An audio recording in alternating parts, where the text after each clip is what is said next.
Boa noite, caríssimos amigos. Como foi anunciado já desde o início desta semana, nós começamos aqui uma metodologia diferente, mas muito propícia para todos nós. Vamos falar de Jesus através das suas parábolas.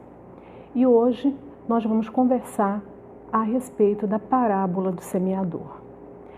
Mas para iniciar o nosso estudo de hoje, vamos acompanhar a leitura de uma mensagem que está na obra Pão Nosso, em que o Espírito Emmanuel comenta uma passagem que está em 1 Coríntios, capítulo 15, versículo 37.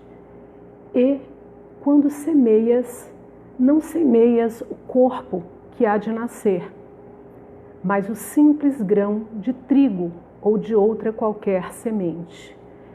O título da mensagem é A Semente. Nos serviços da natureza, a semente reveste-se aos nossos olhos do sagrado papel de sacerdotisa do Criador e da vida. Gloriosa herdeira do poder divino, coopera na evolução do mundo e transmite silenciosa e sublime lição, tocada de valores infinitos à criatura. Exemplifica sabiamente a necessidade dos pontos de partida, as requisições justas de trabalho, os lugares próprios, os tempos adequados. Há homens inquietos e insaciados que ainda não conseguiram compreendê-la. Exigem as grandes obras de um dia para o outro. Impõem medidas tirânicas pela força das ordenações ou das armas, ou pretendem trair as leis profundas da natureza. Aceleram os processos da ambição, estabelecem domínio transitório, alardeiam mentirosas conquistas, incham-se e caem, sem nenhuma edificação santificadora para si ou para outrem. Não souberam aprender com a semente minúscula, que lhes dá trigo ao pão de cada dia e lhes garante a vida em todas as regiões de luta planetária. Saber começar constitui serviço muito importante. No esforço redentor, é indispensável que não se perca de vista as possibilidades pequeninas. Um gesto, uma palestra, uma hora, uma frase pode representar sementes gloriosas para edificações imortais. Imprescindível, pois, jamais desprezá-las. E neste clima, aproveitando esta belíssima mensagem de Emmanuel, vamos rogar ao alto o amparo de que necessitamos para este momento. Que Jesus, nosso Mestre, possa nos abençoar, nos iluminar, para que tenhamos a compreensão do que significa efetivamente essas sementes nas nossas vidas. Qual cultivo, qual tipo de solo nós estamos permitindo que os nossos corações sejam. Jesus, ilumine cada um de nós neste momento e permaneça conosco hoje e sempre, que assim seja. Amigos, na época em que Jesus esteve entre nós, encarnado, ele buscou de todas as maneiras se aproximar o máximo de cada um que estava ali na terra junto com ele. Tanto que suas mensagens foram tão significativas que são atemporais, que ultrapassam os limites do tempo, dos anos, dos séculos, que ficaram efetivamente entre nós. Mas ele, como um grande educador, ele usou da melhor pedagogia possível, aquilo que era dentro daquelas possibilidades históricas, no ambiente em que ele estava, o que era possível ser apreendido pelas pessoas que ali estavam. E naquela época, para aquele povo, o povo hebreu especialmente, era muito comum a utilização de linguagens, de figuras de linguagem, né? E ele também assim se utilizou. Para os hebreus, a parábola ela era denominada como machal. E Jesus utilizou machal em muitas e muitas oportunidades. Um exemplo que para o povo hebreu era muito comum, por exemplo, médico, cura-te a ti mesmo, né? Ou seja, se você possui possibilidades, conhecimentos, você precisa buscar a sua própria cura, porque é um trabalho interno que você faz. Pode, porventura, um cego guiar outro cego? Também é uma machal. E Jesus, né, compreendendo as nossas limitações, as nossas dificuldades, ele se apropriou dessas, né, parábolas, dessas figuras de linguagem, para que nós pudéssemos compreender melhor todos os seus ensinos. Se adaptou à nossa linguagem na época de uma maneira simples, né? E aí fica a pergunta, que ainda persistiu, por exemplo, quando Jesus, nós vamos ver mais a miúde, iniciou a parábola do semeador, porque os seus discípulos, aqueles que estavam ali mais próximos dele, foram questionar Jesus. Ora, Jesus, por que tu ensinas através de parábolas? Por que tu não fala logo diretamente um linguajar mais literal? Mas nós vamos voltar um pouquinho no tempo, um pouquinho antes de Jesus, da vinda de Jesus.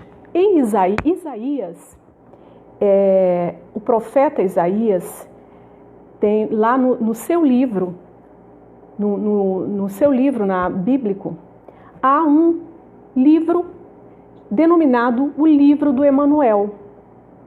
E lá, Isaías já havia profetizado algo a respeito disso. Isaías menciona que ouviu uma voz, que ele entende que era a voz do Senhor.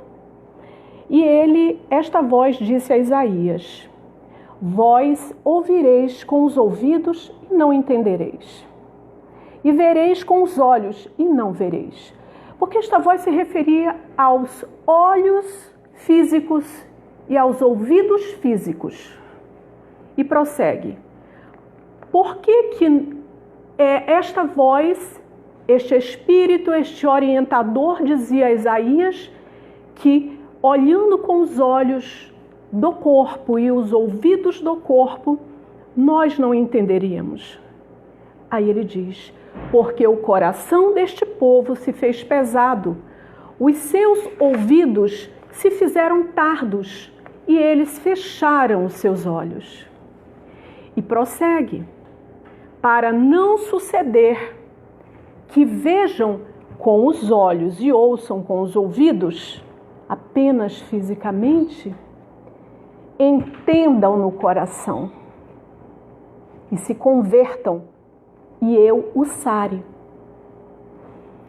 Já havia um chamado aí, já no livro de Isaías, nos dizendo que nós tínhamos ainda dificuldade de entender porque não havíamos consolidado esse ensino no nosso coração, não havíamos nos preparado para ouvir com os nossos corações, mas apenas ver com os olhos físicos e ouvir com os ouvidos físicos, sem permitir que que a mensagem divina realmente pudesse ser internalizada por nós.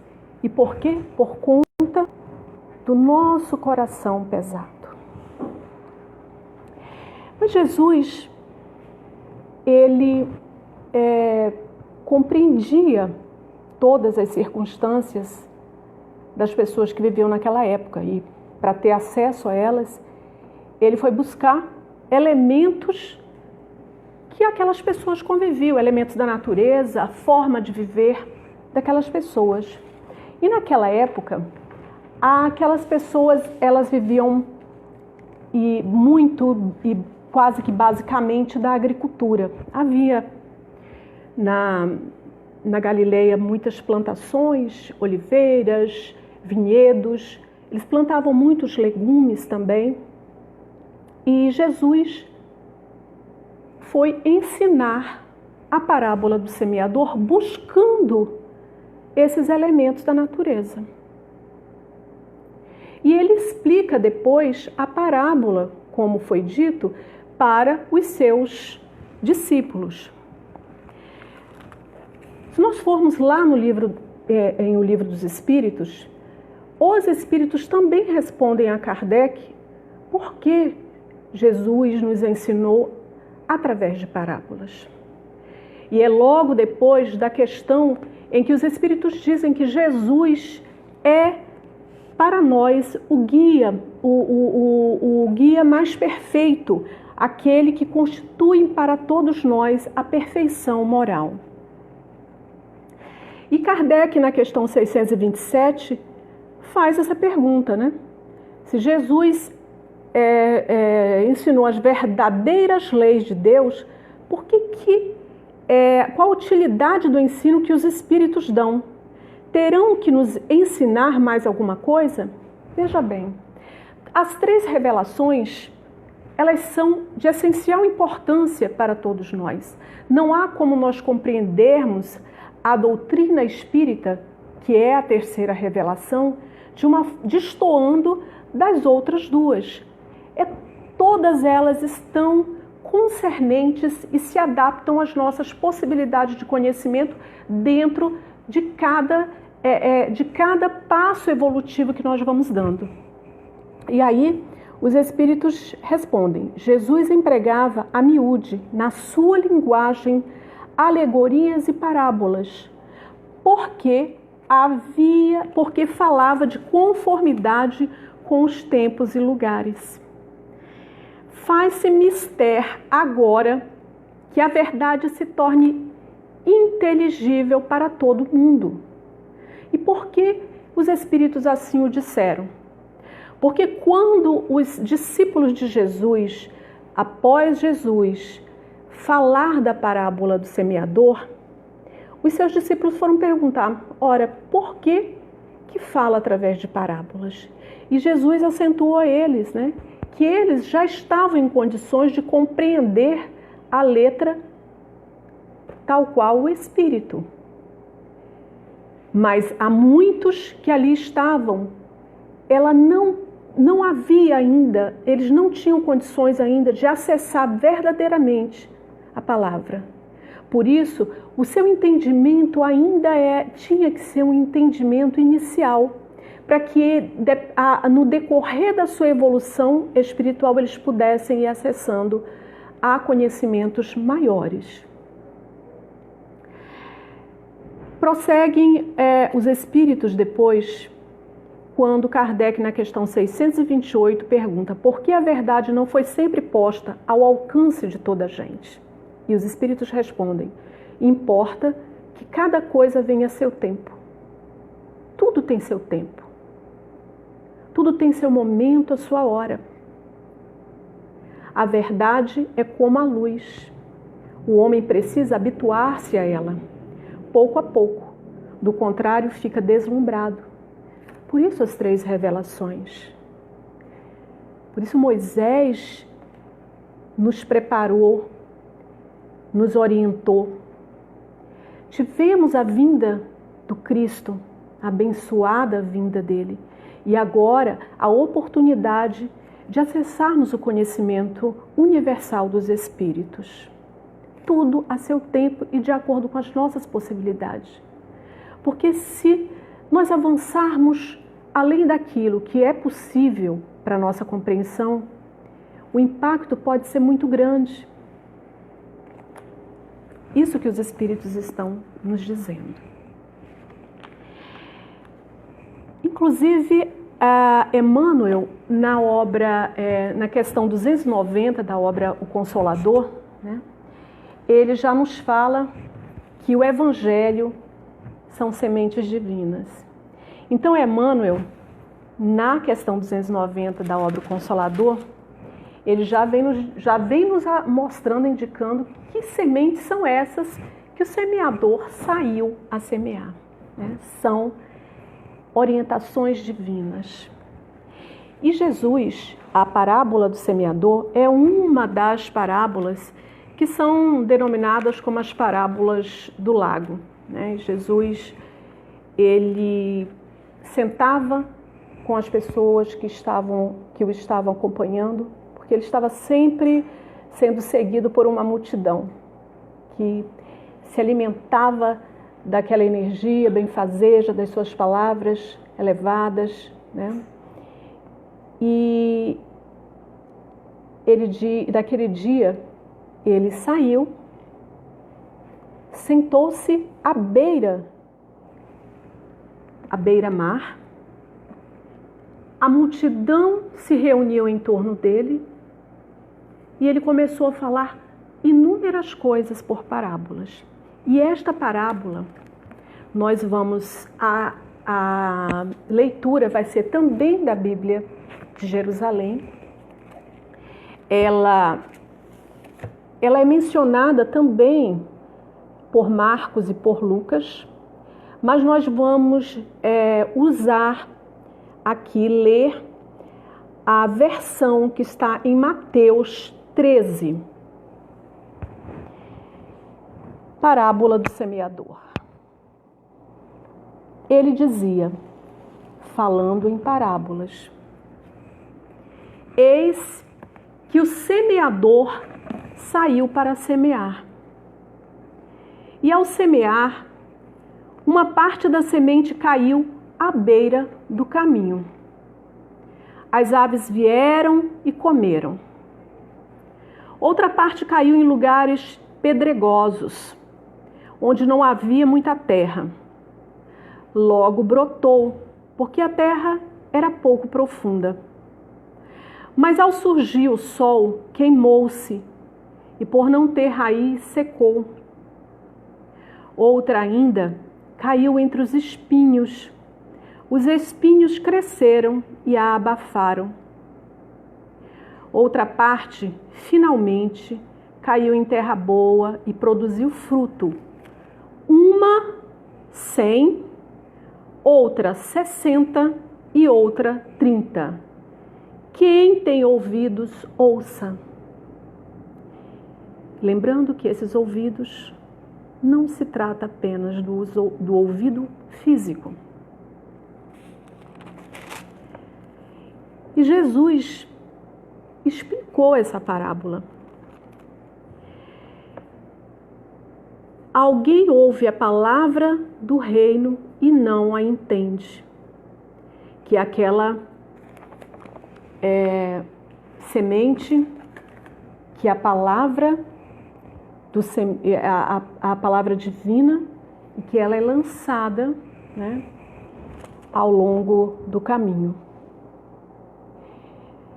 Vem o maligno e arrebata o que foi semeado no seu coração. Esse é o que foi semeado à beira do caminho. O que foi semeado em lugares pedregosos é aquele que ouve a palavra e a recebe imediatamente com alegria, mas não tem raiz em si mesmo. É de momento. Quando surge uma tribulação, uma perseguição por causa da palavra, logo sucumbe.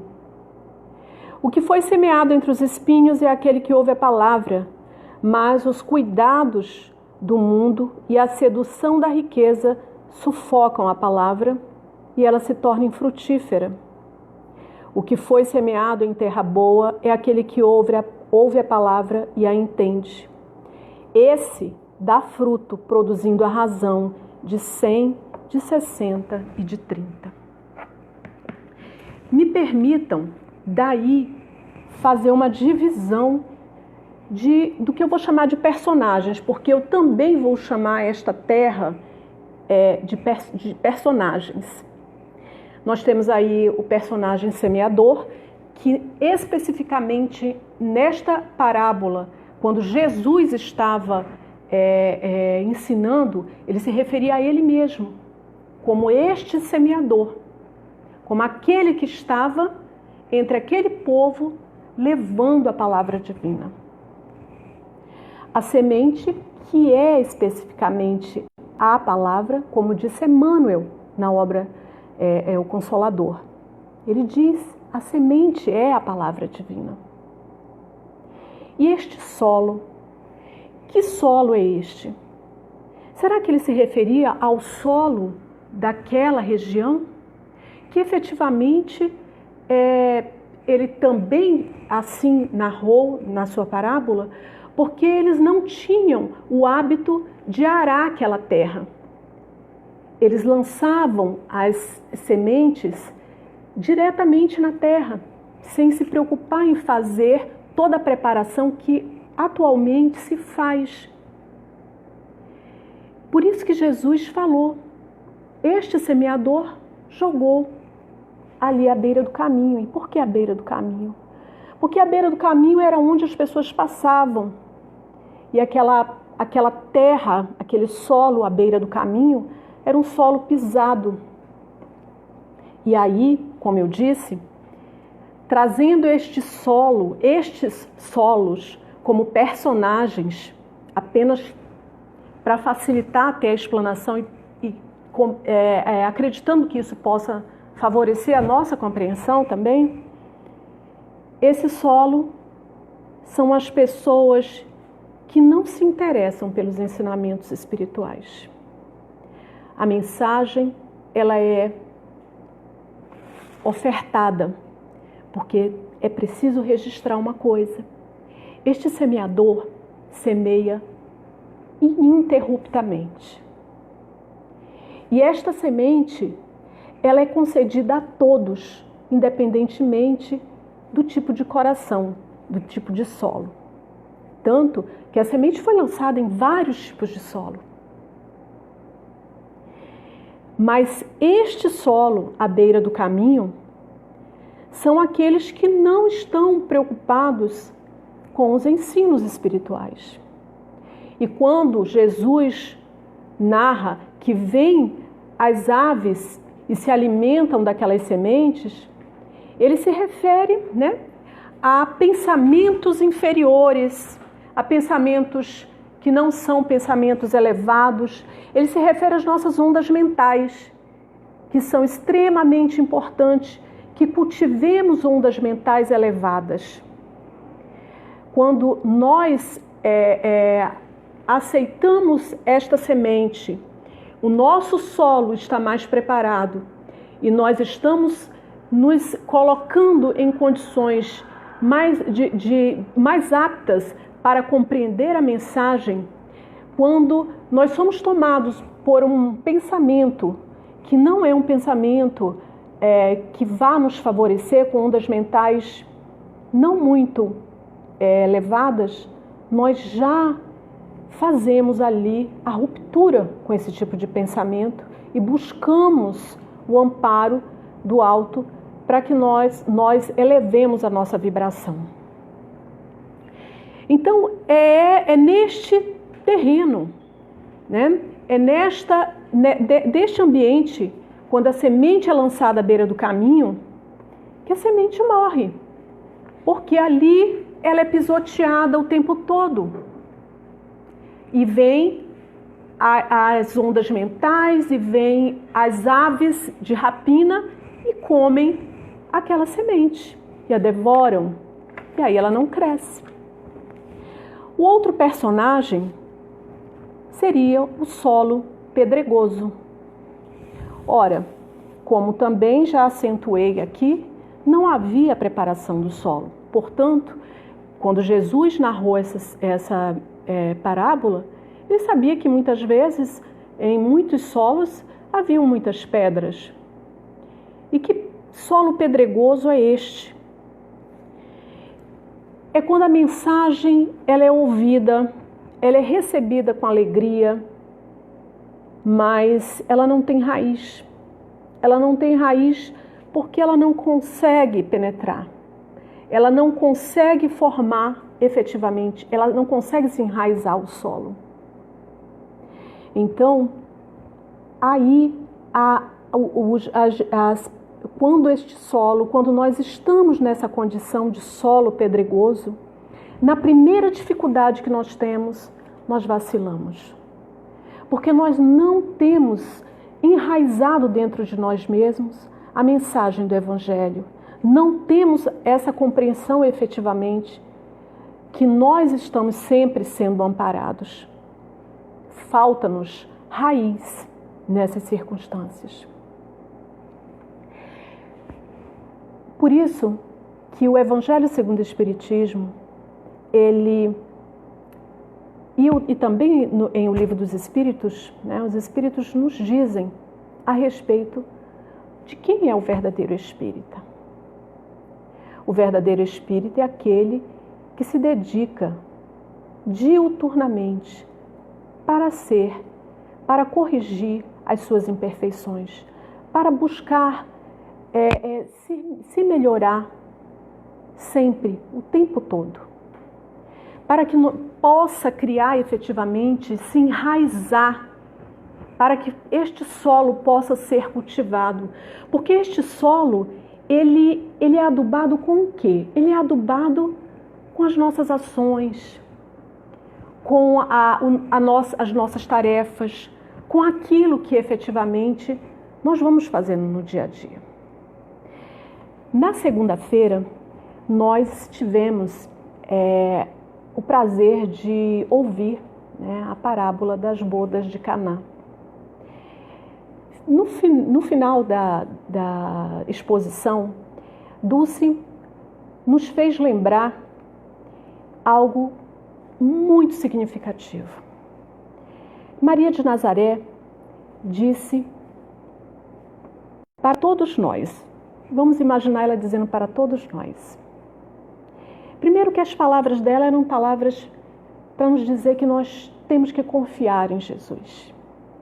E ela nos disse assim: faça tudo que Ele, Jesus, vos mandar.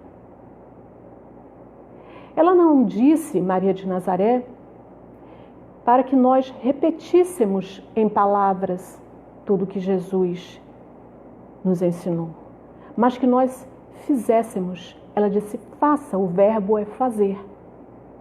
É este fazer que alimenta este solo, que afasta essas pedras e que permite o enraizamento dessa semente. E há o outro solo, o solo com espinhos. Espinhos, ele também é uma plantação. E aí, Jesus fala da semente lançada no solo com espinhos. Que solo é esse? São as pessoas que ouvem a palavra, mas a ansiedade do século, o engano da riqueza, os cuidados do mundo, os inferiores, os interesses do mundo ocupam tanto tempo da pessoa que ela não permite que esta semente se enraize. Estes espinhos sufocam a semente e ela também morre. São os homens do mundo, não os homens no mundo. Só os homens do mundo permitem que o solo fique com espinhos. E o chamado aqui é para que nós lembremos que nós estamos no mundo. Nós precisamos trabalhar, nos alimentamos, adquirimos sim bens materiais. E todo esse trabalho que nós fazemos no mundo, ele favorece o crescimento da humanidade. E isso é importantíssimo. Mas não podemos deixar jamais de olhar mais na frente. Quais são efetivamente as maiores aquisições que nós precisamos ter? São as aquisições espirituais. Que nós trabalhemos para a evolução do planeta no que concerne a questão material, ao nosso crescimento material também, nosso conforto é natural, mas que nós sejamos homens no mundo, auxiliando o crescimento do mundo. Que nós possamos ajudar, mas que nós coloquemos as nossas aquisições espirituais acima de tudo. Que nós não deixemos, nunca tenho tempo para ir para assistir uma aula do EJE, do EAD, uma aula das obras básicas, não tenho tempo de fazer uma leitura do Evangelho.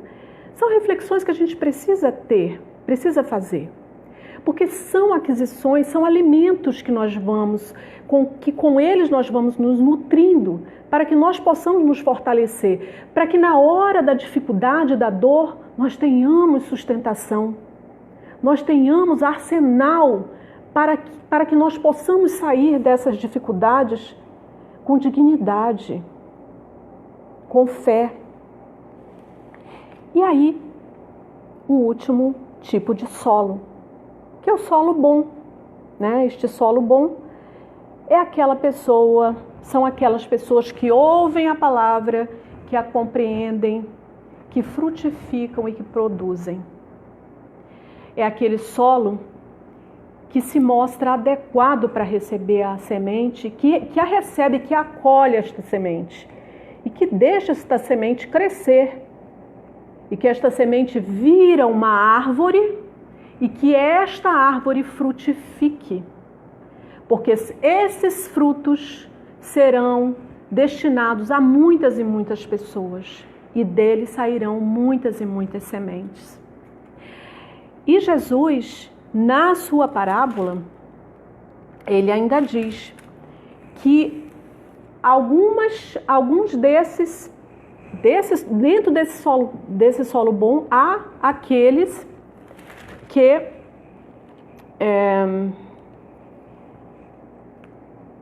produzem fruto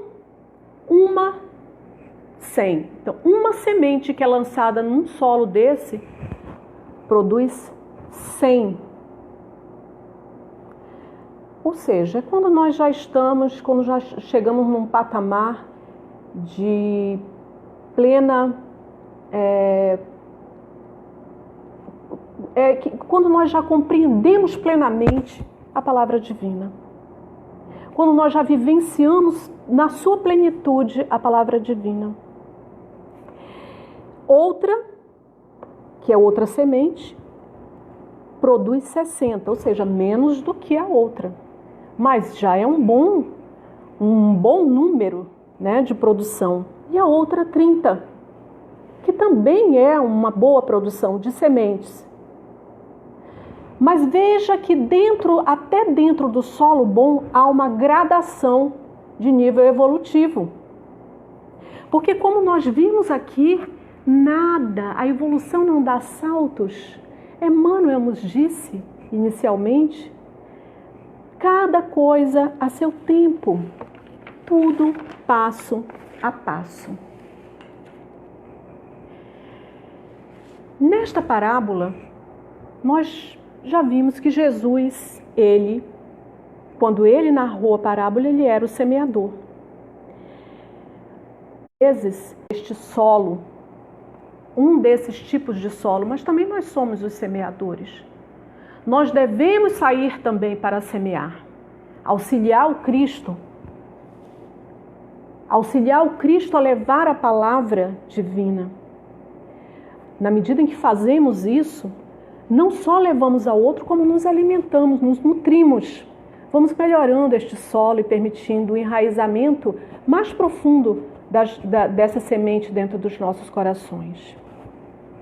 Não é a troco de nada que o codificador, ele colocou, né, pedagogicamente também, a parábola do semeador no capítulo 17, Sede Perfeitos, em que ele nos conclama a perfeição, em que ele destaca quem é este homem de bem, como é este homem de bem, que é o homem que nós estamos trabalhando para ser, e um dia seremos. Ele diz quem é o bom espírita, fala que reconhece-se o verdadeiro espírita pela sua transformação moral e pelos esforços que emprega para domar suas inclinações más. É aí que ele coloca, nesse contexto do Sede Perfeitos, que ele fala da parábola do semeador. E nós precisamos refletir. Como é que está o nosso coração? Quais os pensamentos que nós estamos alimentando no dia a dia? Meu coração, ele é um coração impermeável, pedregoso, coberto de espinhos, ou ele é um solo bom? Eu estou permitindo o enraizamento das sementes do Evangelho? São questões que são importantes para a nossa reflexão. E como disse, muitas vezes somos nós os semeadores. Encontrei uma mensagem, uma história narrada por Humberto de Campos, nesta belíssima obra que vocês podem também se aproveitar no roteiro de Jesus. E aí ele fala do semeador incompleto. Ele também fala de uma nova contextualização para a parábola do semeador. E ele fala o semeador incompleto. Quem é este semeador incompleto? Ele narra a história de um homem, um cristão inteligente, sincero, de convicções fortes, de maneiras francas, um homem muito inteligente, muito estudioso.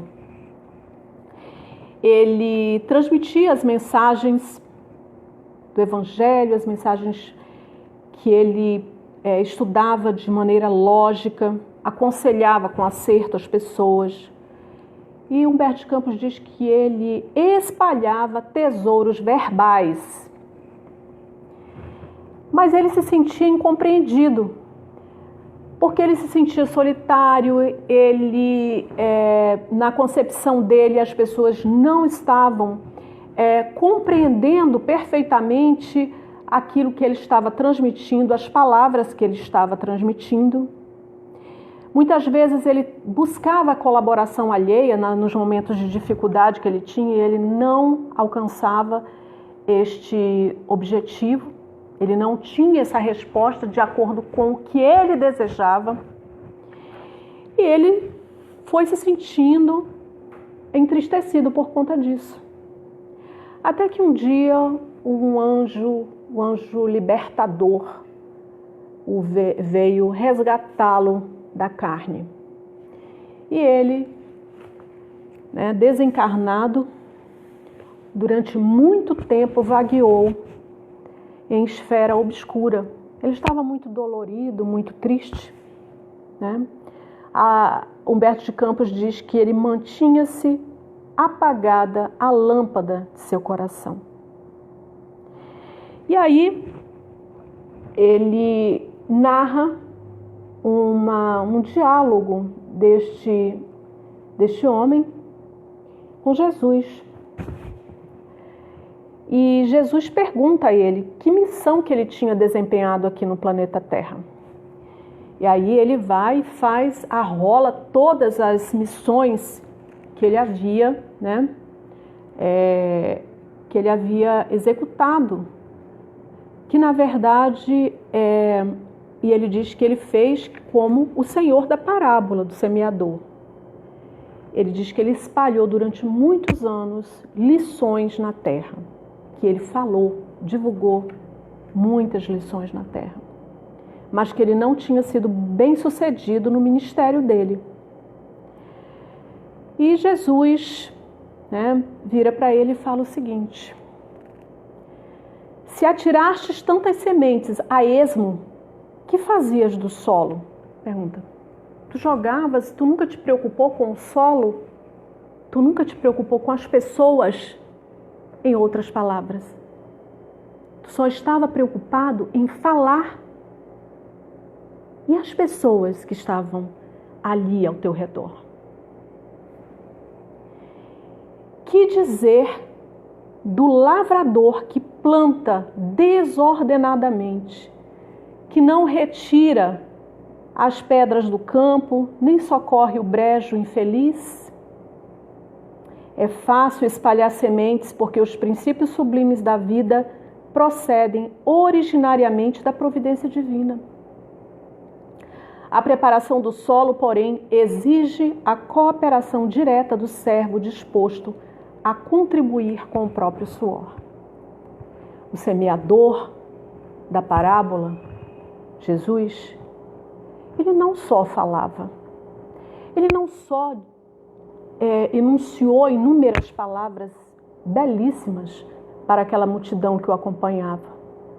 Mas ele colocou a mão na massa, ele fez, ele executou, ele se preocupou com o solo, ele se preocupou com a mente e com os corações, com as mentes e com os corações de todas aquelas pessoas que o buscavam. Ele soube cultivar e auxiliar, ele cooperou para que aquelas pessoas pudessem se melhorar. Porque o trabalho da germinação, permitir a germinação desta semente, indiscutivelmente, ela é de cada um de nós. Nós é que precisamos permitir que essa semente germine. O impulso do nascimento dessa árvore bendita e o frutificar dela é um trabalho íntimo e é de cada um de nós. Mas o Mestre, aquele Senhor que saiu a semear, Jesus, ele nos ajudou e nos ajuda. Foi esse o questionamento que ele fez para esse semeador incompleto, que estava tão dolorido porque ele não estava recebendo dentro daquilo que ele compreendia o retorno do que ele falava para os outros. E o que Jesus diz é que é muito fácil nós repetirmos aquilo que está no Evangelho. É muito fácil nós repetirmos os ensinos do Mestre. Mas nós não podemos nos limitar a isso. Nós precisamos fazer. Lembram da recordação da parábola anterior, da segunda-feira, que eu acabei de dizer? Faze tudo o que ele vos disser. Então, nós precisamos trabalhar mais isso. E aí ficamos pensando, ora, poxa, eu tenho tantas dificuldades, como nós podemos encontrar em várias passagens, a exemplo do Espírito Neio Lúcio, que narra várias historietas em que os discípulos de Jesus falam, nossa, amargamente, das dificuldades que eles tinham de mudar as suas posturas, os seus hábitos, os seus vícios, né? E Jesus disse a eles e nos diz, olha, não há um ser alado aqui. Ainda não somos seres alados, não somos anjos. Nós estamos num processo de soerguimento moral. Por isso, a benfeitora Joana de Ângeles, ela nos diz em inúmeras lições, ela nos fala de mudança de hábitos. Ela nos diz que nós precisamos, passo a passo, fazer a modificação dos nossos hábitos. Porque quando nós vamos repetindo e repetindo esses hábitos, no decorrer do tempo, eles se tornam naturalmente ações nossas. Eles já se tornam, já nos impregnam. É a gentileza, é o hábito de cumprimentar, de ser gentil com o outro. É o hábito de não falar da vida alheia, né? De buscar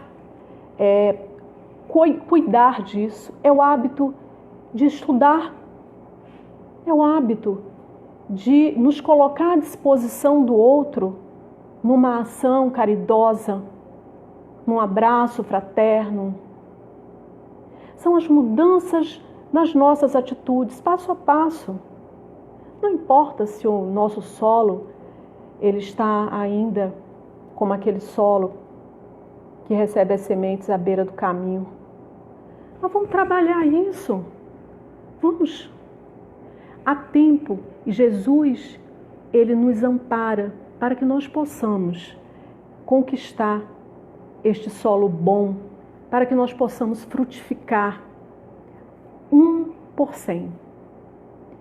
Que Jesus possa nos abençoar, iluminar os nossos passos, que nós possamos lembrar efetivamente daquilo que a nossa benfeitora Joana de Ângeles nos ensina, nos dizendo da necessidade que nós temos dessa melhoria, da nossa reforma íntima, para que nós possamos, sendo semeadores, para que nós possamos, sendo o solo, para que nós estejamos sempre à disposição do Mestre, como trabalhadores, como pessoas que efetivamente vão auxiliar neste processo de crescimento da humanidade que precisa iniciar dentro de nós mesmos, através do nosso autoconhecimento e do investimento íntimo na nossa busca